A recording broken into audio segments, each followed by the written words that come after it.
Members of the public and board members still have questions after the Charleston County School Board decision last night. The board decided to offer Acting Superintendent Anita Huggins a permanent role in the district, skipping the full search process. Emily Johnson joins us live outside of district headquarters, and Emily was at that meeting last night, and Emily has more.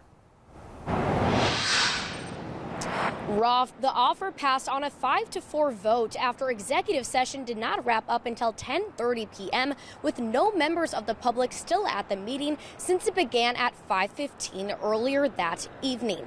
Now, since that offer was first processed, members of the public and the board took some time to really figure out this news, but they still have some questions left remaining.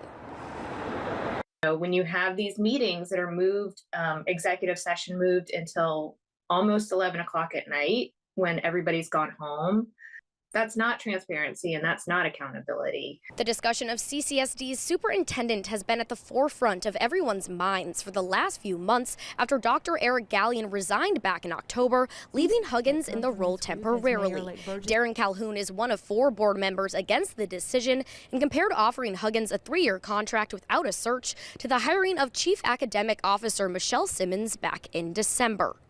Systemic racism, be it overt or covert, is there. You have the same exact situation. You cannot tell me it's not the exact situation. Side by side.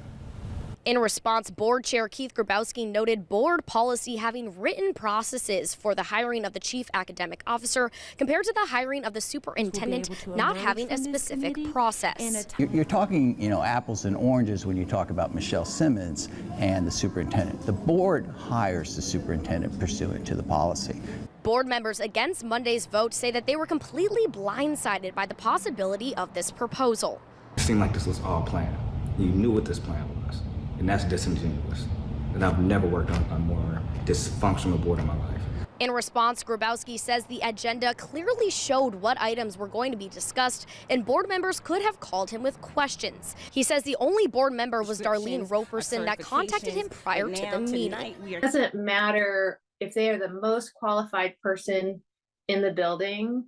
It shouldn't be a job that's just given at the whim of 5 people. There's no word yet on when Huggins' contract is officially expected to start. To hear more from both of the council members, visit our website, live5news.com. Reporting live in downtown Charleston, Emily Johnson, Live 5 News.